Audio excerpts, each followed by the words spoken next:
I was on your podcast 3 times, I believe, wasn't I? What? And then only one of them made it out. If I'm not mistaken, the Sweeney Solicitors I even think podcast. there'll be 3 or 4. Because I remember I have a podcast, Sweeney Show. Mm-hmm.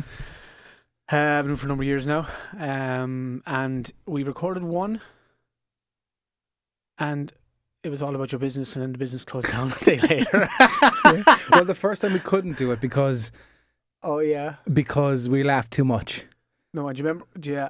Oh, yeah, that was one. And then we had to redo I actually it. have outtakes to that. I see kind of send them on. So good. We couldn't do anything. Then we did that one. And then we did one. Do you remember we did upstairs in the corner there and the sound didn't work? We couldn't use that. Yeah. And do you remember I was testing when lockdown came in March 2020, I wanted to bring my podcast onto like a Zoom type thing and whatever, so we could just do it. We did that as well. And I didn't record my part of it. Yeah. Do you remember that? Yeah. So like I'm recording here, our video's recording, so I'm just making sure we have everything. Let's just see what the content's going to be like. Do you know? So my guest this week is David Sweeney. Dave's actually my business partner in other ventures, but... Am I? Yeah. Well, the reason we met was years ago at Huckleberry's. You were my neighbour. We were next door neighbours, yeah.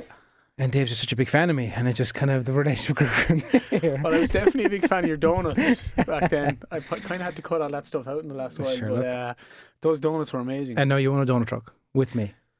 And Frank. And Frankie. Yeah. So I actually said that to my wife last night. I says, we own two food trucks. It's crazy, isn't it? And she was like, yeah, you've owned them since February. I'm like we own 2 food trucks. Like, we're in the catering business now. I know. So I brought you on today because you're very different to a lot of solicitors out there. And you take an approach there, like you understand that marketing is digital and that there's not much space anymore for traditional marketing. Now, in your game, I might argue that, and you probably will say it too, but you've really lent into the digital space, haven't you? Yeah, well... So give people a background of your story and then... So who am I? I am from Tipperary, went to college in Dublin. I have a law and a commerce degree back in the day. And then did a bit of travelling. Worked in a couple of banks, and then have always loved law, I suppose, had a passion for it. Trained in a small office in Tipperary, and then qualified 2007 or 8, right at the height of the recession, and I was training in property, and I suppose, there wasn't much use to have a property lawyer in Thurles at the time in Tipperary, so I moved on. Moved to Cork, worked in a place for a year, and then the recession hit even further and I was made redundant, and I was kind of just out my ass. Didn't know what I was going to do. I had no connections down here, and I'm not saying that you need connections to get a job, but it does help. No solicitors in my family, no nothing, and so I just had to decide what I was going to do. So I set up my own business. I hadn't a clue what I was doing. Some people say I still don't have a clue what I'm doing. 11 and a half years later, I think we're in business now, and so I literally started off in one room on my own and going, how am I going to get my name out there? How am I going to get work? How am I going to provide a service? And then obviously on top of that is, how am I actually going to continue a business? Like, how am I going to get longevity? How am I going to get repeat customers? How am I going to get my name out to get referrals? So one of the first things I did, and obviously social media was just like Facebook really started out for people 2010, 11. That's when people kind of jumped onto Facebook. I know people had Bebo pages and things like that beforehand. And then people were kind of like, it wasn't just your Facebook your own page, but it was like the business page. And that was a big thing back then, to get a business page set up. So I started that. Like, it was ridiculous. I had no idea what I was doing. I was trying to get people to help me out and try to learn myself, and then nobody really knew either. No one could understand the reach of it and what was actually happening and how you actually can turn a business profile into money in your account. And through that is actually attracting clients and the right type of clients, and then that client attracting the right type of audience, turning that audience into a client, and then doing a transaction or service for that client and getting paid. So like the gap between me setting up 11 years ago and having a Facebook page to where it is now is just night and day. It's insane. But that has taken a lot of time to learn myself, and that's what I say to anybody. I talk to a lot of solicitors and say, where the fuck do I start here? Like, what do I do? My friends, my neighbour's daughter is doing marketing. She's 19. Like, get her in, and and I'd be like, you need to know. Like, there's no point. Work. You need to know exactly what you're doing. The message has to come from you. Do you know what I mean? Like, that's great. And I'm sure, and there's a lot of talented marketers out there, male and female, and it's a lot of young people, because that's where the energy is. And there's all these courses now with, what's called MIT now, or CIT with MTU with Stephen, Ryan, and fantastic courses in education. They're getting a great foundation that weren't there 10 years ago. But you, as the business owner, the business has to talk from your voice. And that's where one of the things that Sweeney Solicitors, because if you're a lawyer in the legal industry, how can you market your stuff? It's fucking boring.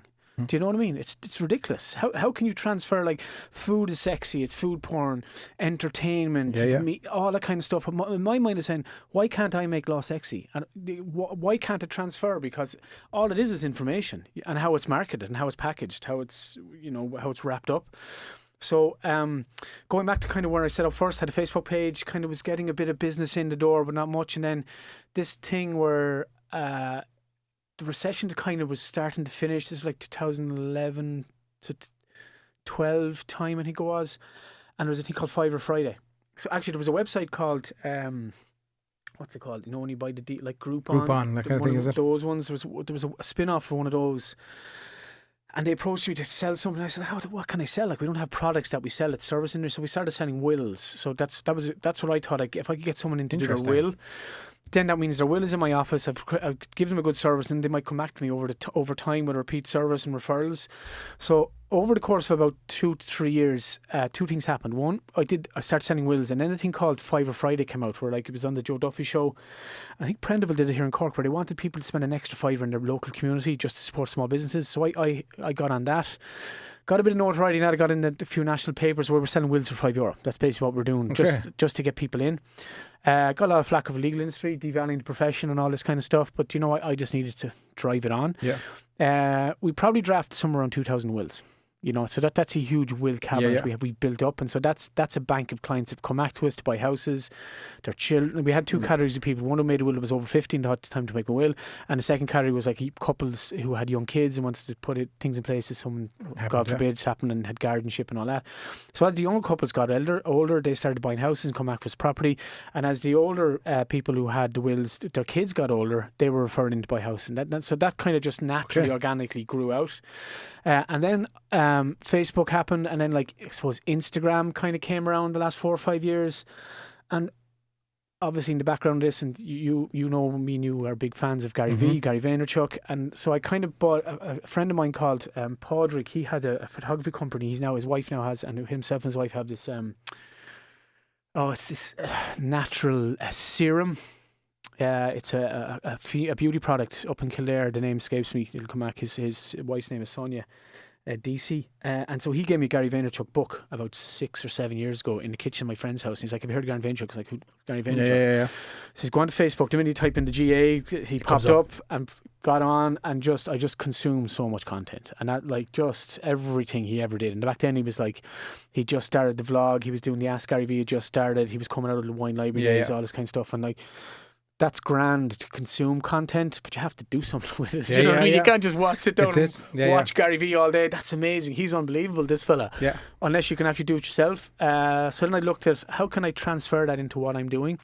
So I started my own podcast about 3 years ago, and it started first of all as an ad. So I had, like, at the time I was doing lots of property law, so I had an architect on, an engineer on, all that kind of stuff, an auctioneer. So they were ads, but they weren't ads. But what I found then was, like, everyone has a story.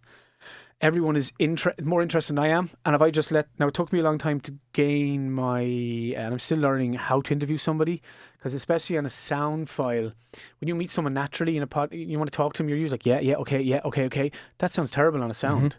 So you kind of have to just stop talking. It's learning how to nod. Just be silent and just go, learning the nod, get it. But what that does is just allows the guest to talk more.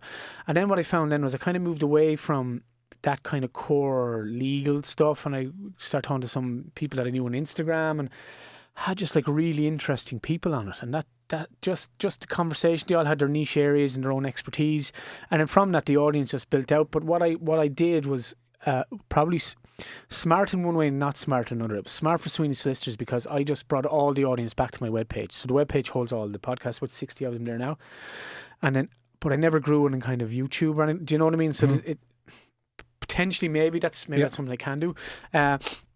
So the idea would still always come back to Sweeney Solicitors. So the podcast was there, and I just saw, like, I started the vlog. Actually, I should have vlogged this. Yeah, you should really do it. We need to vlog this. So I started the vlog. Now, this started, like, in lockdown. You start getting creative and thinking about stuff, and where's all this going to. So part of it is, like, doing all this mad creative stuff, and I might enjoy it. It doesn't necessarily mean business always comes through the door, but you kind of have this marketing sales conversation all the time where for me, my understanding of it is like marketing is like building my branding, building my profile, building my awareness in the market, setting myself out as an industry leader in some niche area of law, which is what we do. We just specify now in personal injury, medical negligence, and in type of medical negligence, we actually do a lot of work with birth injuries to mothers who've suffered injuries that have been caused by a drop in the duty of care, or the drop of care that they would have received by the doctors and whoever else the professionals would have helped the delivery of their baby. And so that's what we specify now in law. And so everything else kind of goes around that. Saying that's what your specialty is. How do you market that? How do you get someone aware of you in that scenario? Because that's a very heavy subject. That's not something you just talk about on Instagram randomly. And even at that, there's apart from that, there's strict law society guidelines on how you advertise. So you can't actually advertise really in Ireland about. You can't say, "Have you had an accident? Call us." You can't do like Better Call Saul. The pure American. And we wanted like Better Call Sweeney as our tagline. But like, so you can't engage. You can't entice someone. You can't say any of this. So you Why is that? It's just something that's just frowned upon, or is it the bigger boys don't want you doing it to pull away business from them? Or no. If they were allowed, the big boys would win. It would just be whoever has the budget would win. Do you know? Yeah. A bit of it is about devaluing the profession. I think that you're providing legal advice. You shouldn't be out ambulance chasing. Yeah. I say I don't chase ambulances. I chase justice. Yes. But I love it. There's a balance, because how can you get business if people don't know what you do? Correct. Yes, historically, like traditionally, you see in Ireland, going back up to about 1950 or 60, there was less than 100 solicitors qualified in a year. Some solicitors, 30 solicitors qualified in a year. So it was a really close shop. So you had like these small communities before the internet, before, where you had, the shopkeeper, you had the doctor, and you had the solicitor, members of society, high esteem, high trust. And that was it. And that every locality had their solicitor. And then things evolved. Like when I qualified as a solicitor, like just before I did it, the IFSC had just exploded in Dublin. And so they had this report going, the IFSC is going to crying out for these corporate type solicitors. It never happened. So the year I qualified, 850 lawyers qualified. Actually, it was 2 terms at the time. So my term, it was twice a year, 850 lawyers passed out. So you consider at the end of the recession. So the market was just flooded with solicitors. Flooded. So just get back to my point is that, like, if you're not allowed to advertise or market, how do you know what you're doing, who you are? But I do think that for any solicitor out there that's like me, who's technically a general practice, is that you should specify. And the fundamentals are, anyway, do something you really enjoy and love, whatever part of law that is. I love litigation. I love going to court. I love negotiation. I love the energy of the High Court. I love dealing with senior counsel barristers, junior counsel barristers, dealing with the client, having empathy with the client, and actually fighting for the client and making sure they're getting the correct result. And then managing client expectations, all that kind of stuff. It's the whole energy of the court. I absolutely really enjoy that. And because I enjoy it, I'm good at it. I think I have good people skills, and I like meeting people. I like engaging with clients, because you have to get on with your client as well. In a high court litigation case, that could be 4 years long. So you need, it's a partnership. You need a rapport. You don't have to like your client. The client doesn't have. They have to trust each other, and you have to have a rapport. You have to have empathy. But also, if I'm just doing medical negligence law now and birth injuries to mother, I want to become really good at that. Really, really good. I want to become the best in the country and get known that this is what I do. This is what Sweeney Solicitors do. If you've had a pregnancy or a delivery and the baby and didn't go what you planned, whether that's a birth injury to the mother, and that might be a tear, a grade 3 or 4 tear to the mother's body, or some complication happened with birth and the baby's now has some defect or some challenges caused due to, like in most cases with the delivery of the baby, it's a delay. That's in my opinion, and usually it's maybe a lack of oxygen. So maybe there should have been a C-section, and that was delayed, or that decision, and it was a normal, we call it a normal birth, or what's called Kiwi birth, where suction and injuries were happened, but and complications then arise out of that.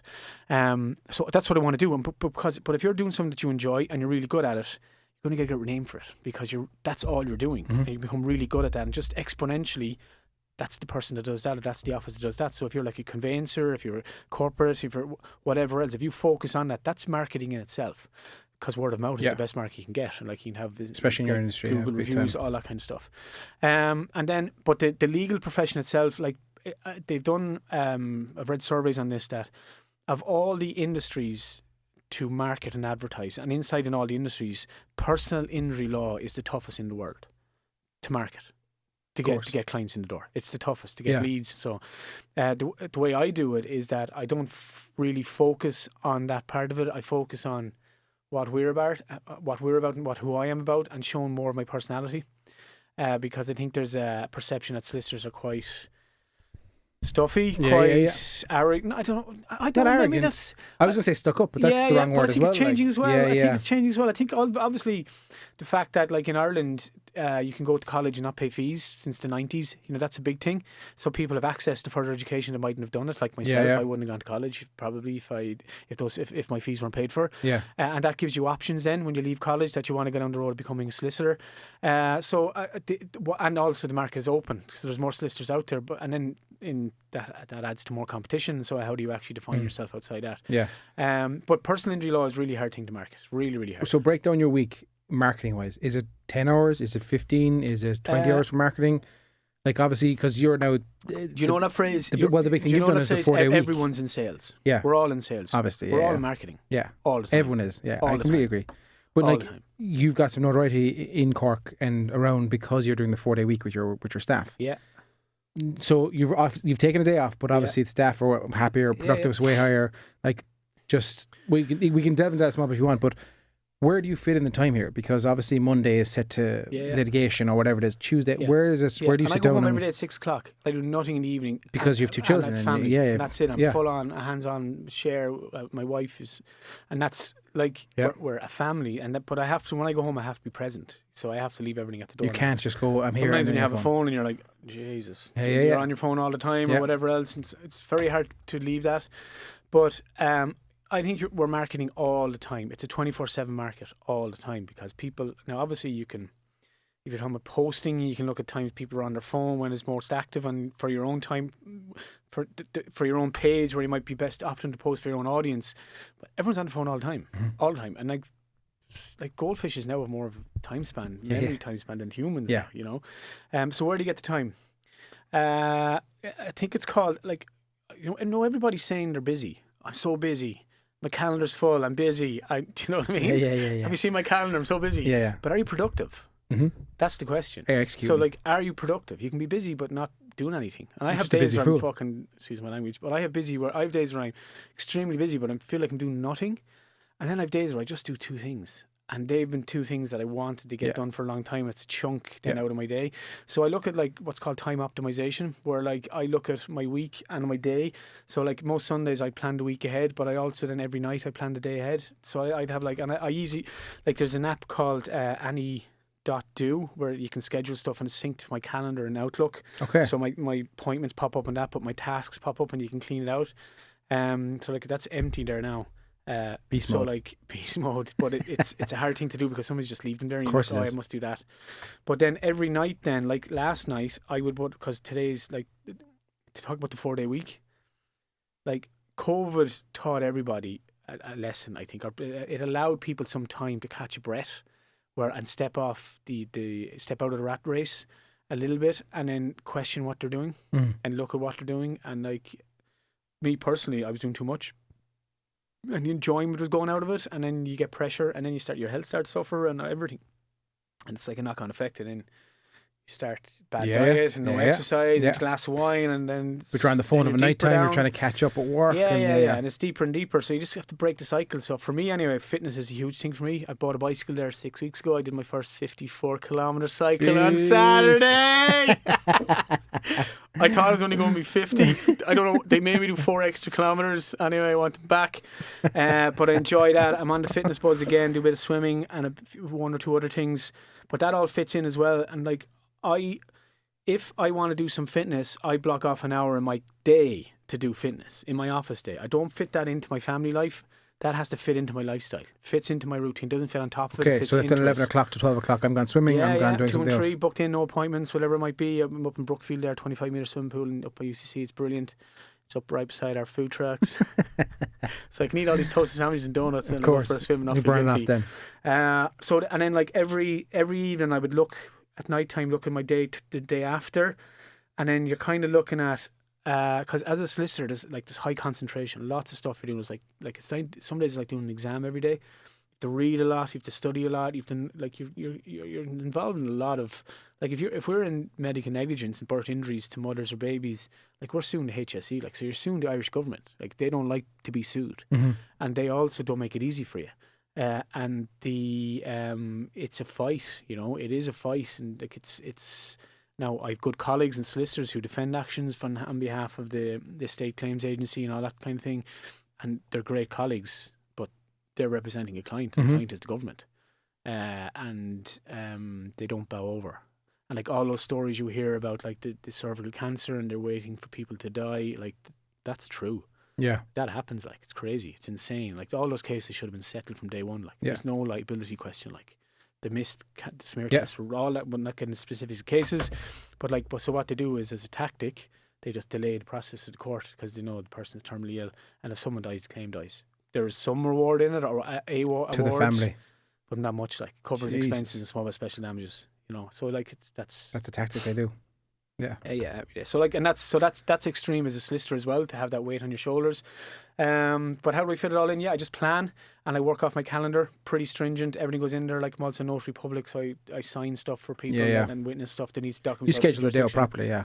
And it has to be done. Do you have a team who do marketing with you? Like, do you have a content creator? Do you have people in the office? What's the story there? So like I kind of have the legal. Just to give people a background, an insight of so that the legal team now is like there's 6 of us in the office. So it's 4 of us do law.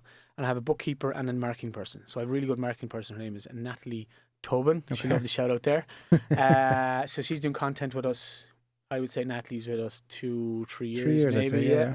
So what we would do is we would like sit down. So Natalie is what's the ruling for? She works for herself, so she's freelancer, yeah. So she freelances, but she would come into me in a regular time once a week. We'd sit down and we'd think out a plan of content for the week. Sometimes you have too much content. Like we say we have personal injury, medical negligence, notary public. We have the podcast.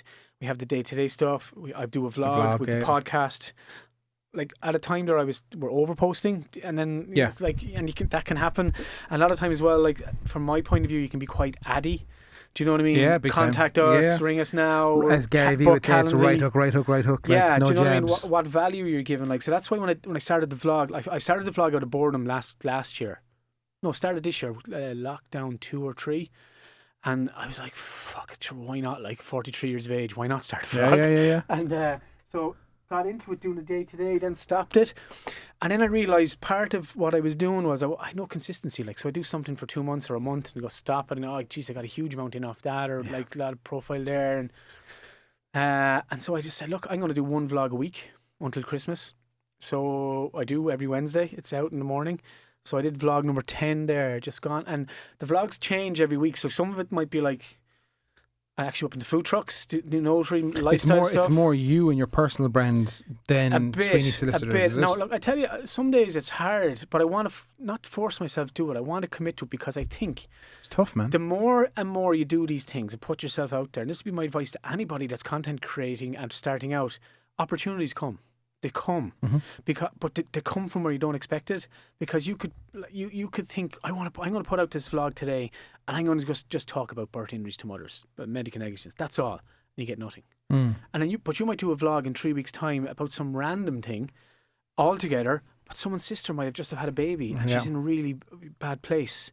And they say, I think that's do you know what I mean? That happens all the time. They recall it through that episode. Like or whatever. We did a podcast. I did a podcast with a barrister last year. It was on intellectual property or something. And then he said, we finished the podcast. He turned off the thing. He said, look, there's something huge here with data protection against one of the banks. And do you want to take that on? And I said, let's go. So we've 110 cases against a bank. Like, came out of that, and they're ongoing. Just a random podcast as a guest. You had him on, and that came from that. Yeah, it came out, and then like loads of stuff happened. So like, things do happen. Like, I wouldn't follow likes. I wouldn't watch follows. Yes, it's nice. It's a nice ego boost. But like, look where you're going to end up. Don't look now. Because I started a personal page. 106 followers. Get in. Hit the 100 at the weekend. David J. Sweeney on Instagram. And like that allows me a bit of freedom that I never had, because the solicitor page, I was always constrained with legal stuff. Yeah. And I really enjoy social media. I do like posting. I do get it.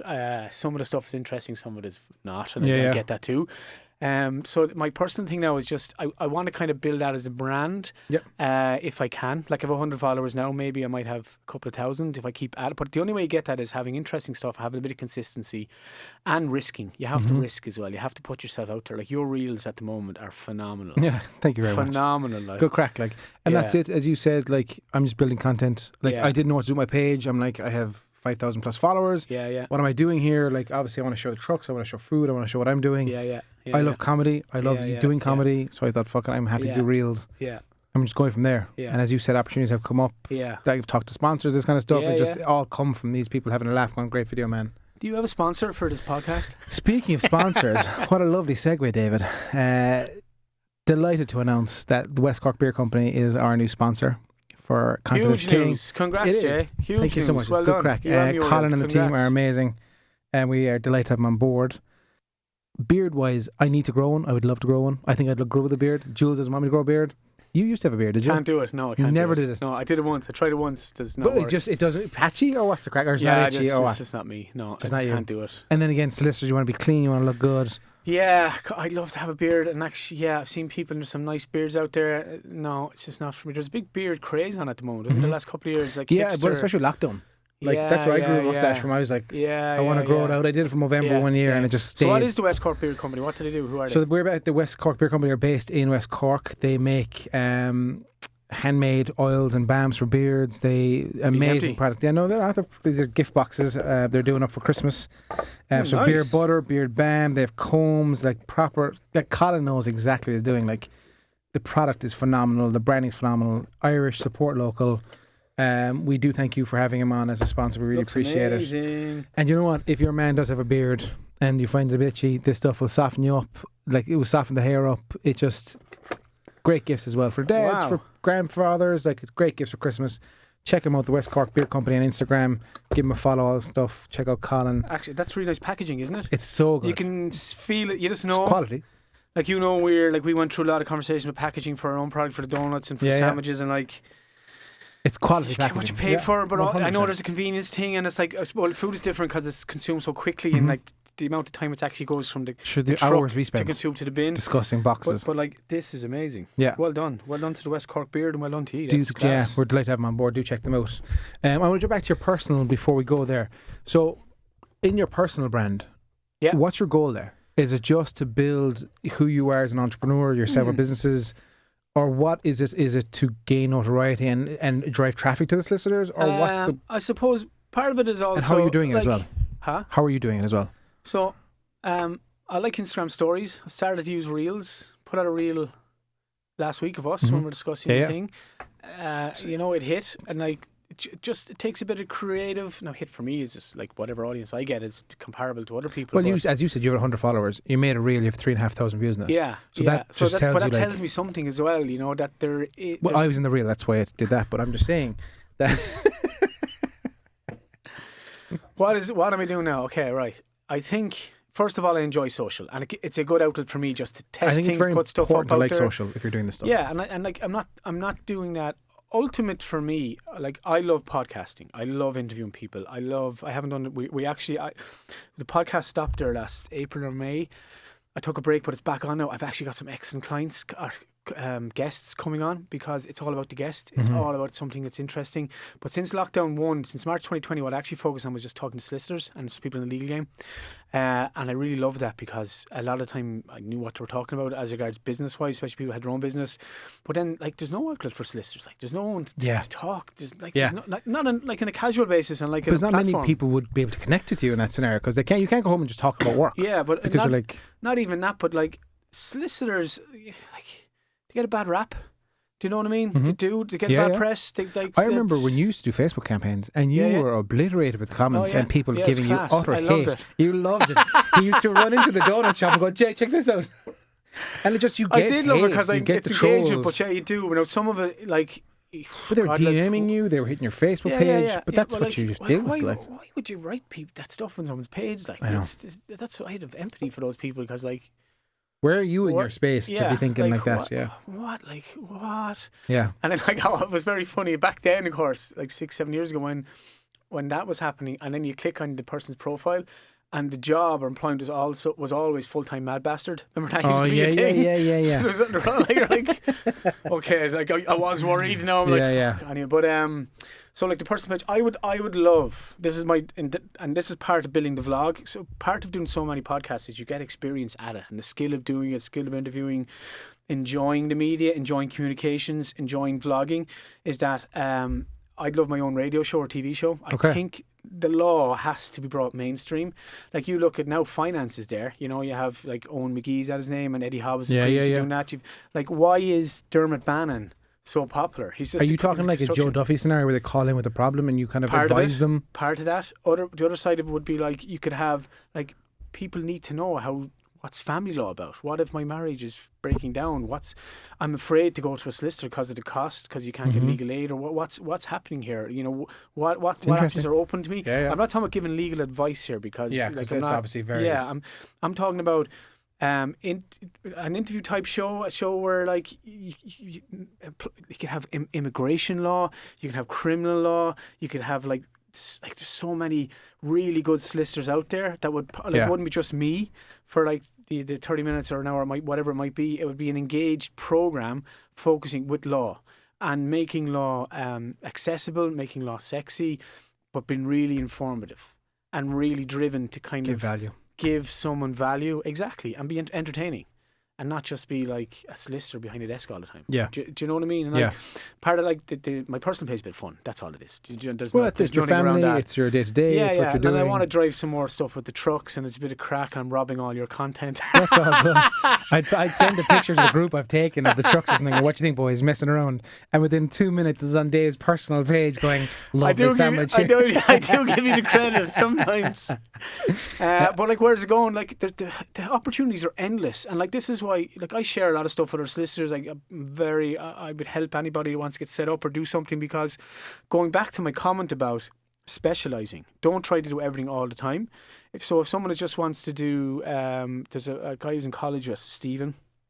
He's kind of growing his Instagram page in Kildare. And he wants to he looks like he's specialising in brain injuries, so people who've had horrific accidents and have brain. And like, I think that's brilliant. Yeah, because a one-stop, that's what he's doing, you know, niche. And that's it. But he has everything else in the background, but he's just focusing on that, and it also allows him to become really good at it, become known at it. So I would think anybody, and because of that, then like, I'm not competing with him. Do you know what I mean? No. And the market is huge. There's so much abundance out there. Like, there's so much work out there. Like, even when we started the trucks, and we started all about competition and other toasted trucks and all these other things, like, they're not competition. They're all it's community. Like, we called up to toast the other trucks. We popped over, got sandwiches. Said, guys, if you need anything, give us a shout. We're in the trenches. We know exactly what you're doing. Like, if you're General Breaks. Except Velo Coffee. We don't like them. Only messing around. We love Velo. Only joking. We rent our machine off, Ron. We do rent our machine. And he actually helped us out there about a month ago when our water pump broke. Big time. No, we love Velo. So, thank you for your time. I appreciate it coming on. We done? I think we're done. Frank needs this place back. Oh, God, I could have went forever. Well, I hope I haven't bored the heads off anybody. Not at all. 30 minutes, believe it or not. Oh, great. I appreciate your time. Thank you so much. And I'll literally see you after this for a coffee. Yeah. Where about my fee? Just invoice Frank. At Republic. Thanks, Jay. Thank you, Muriel. Thank you. Really enjoying my time here. Muriel's back next week, I believe. Hopefully I've provided some benefit, and thank you so much. You definitely did. Appreciate your time. Thank you again to West Cork Beer Company, because we appreciate your sponsorship and we appreciate your support. Support our show by supporting our sponsor. Thank you so much. Do the usual review, likes, all kind of stuff, guys. Have a good one.